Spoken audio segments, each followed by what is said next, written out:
Bismillahirrahmanirrahim.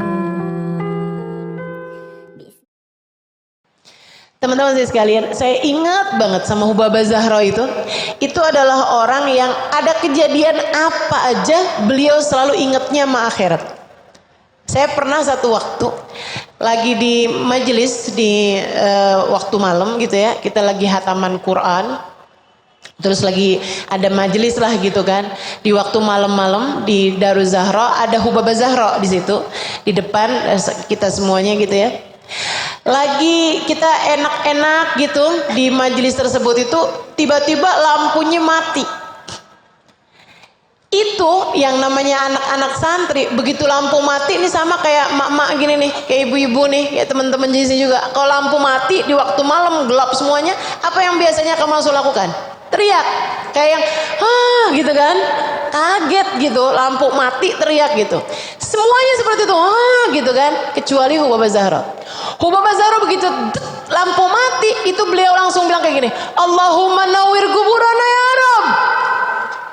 Ya Allah, terangkanlah kubur kami nanti ya Allah. Masya Allah, Masya Allah. Ini memang hatinya gak pernah lupa sama Allah, hatinya gak pernah lupa sama akhirat, yang dipikirin selalu saja urusan akhirat.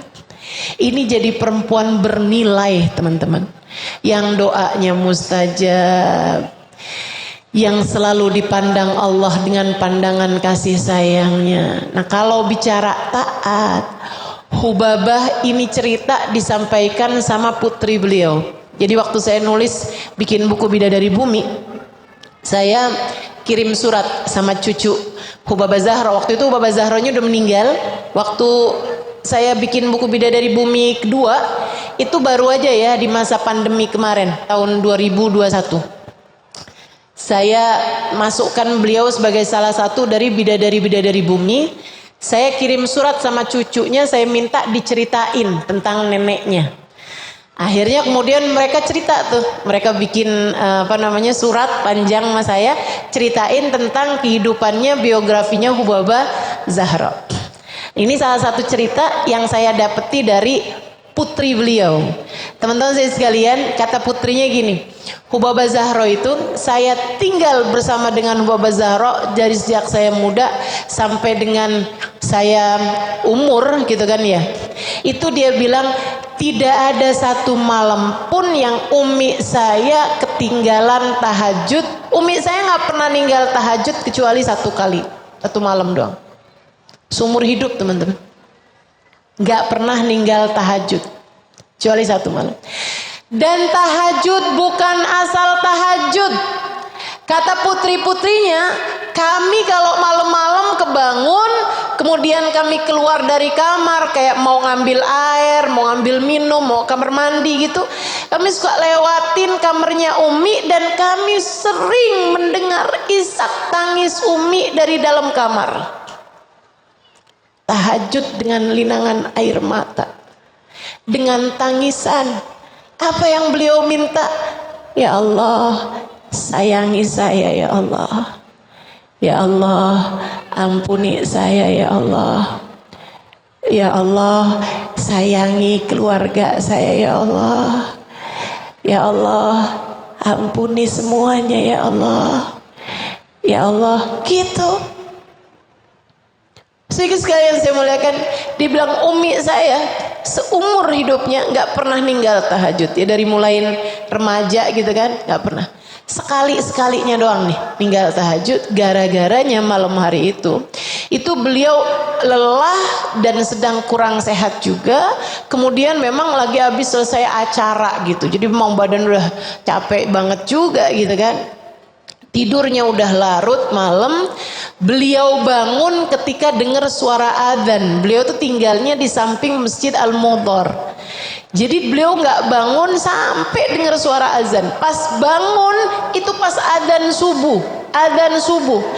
Itu begitu beliau bangun, kata putrinya nih, begitu beliau bangun pas adzan subuh, gemeteran badannya sampai kayak nggak sanggup turun dari tempat tidur.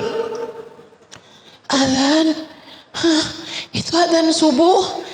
Ya Allah, Zahra nggak bangun tahajud. Ya Allah, maafin Zahra ya Allah.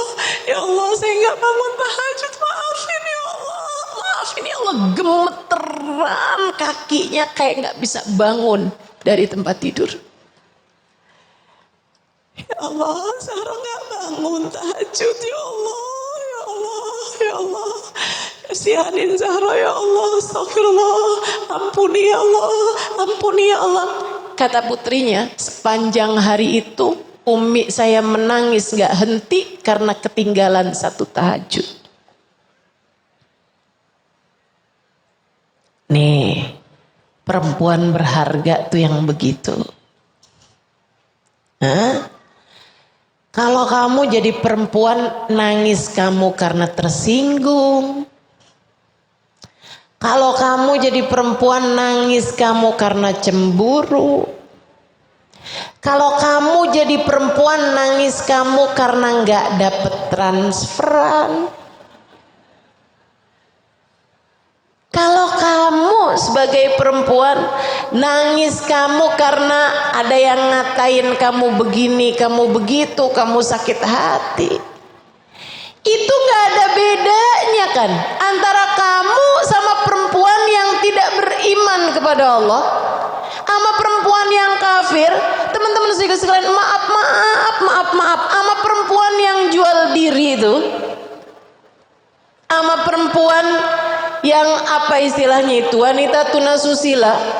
Teman-teman sekalian, gak ada bedanya. Mereka juga kalau cemburu nangis, mereka juga kalau tersinggung nangis, mereka juga kalau ngerasa hatinya kayak gak dianggap sama orang nangis. Teman-teman sekalian, mereka juga kalau lagi gak punya duit nangis.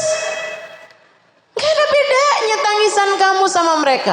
Kalau kamu kepengen menjadi seorang perempuan yang berharga, jadikan tangisanmu untuk Allah.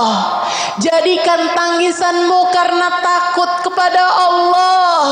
Jadikan tangisanmu karena malu kepada Allah. Jadikan tangisanmu karena berharap cintanya Allah. Jadikan tangisanmu karena rindu kepada Nabi Muhammad. Ya Allah, ampunilah dosa-dosaku. Ya Allah, kasihanilah aku dunia dan akhirat ya Allah.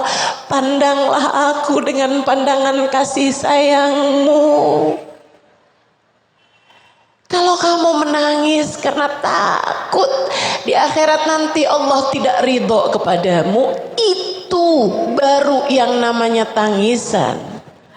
Kalau kamu sama Allah gak ditakdirkan untuk mengerjakan kebaikan, kemudian kamu menangis malu kepada Allah seperti Hubabah Zahra yang malu karena malam itu tidak bangun tahajud hingga menangis sepanjang hari, itu yang namanya hamba yang mulia, hamba yang berharga di sisi Allah.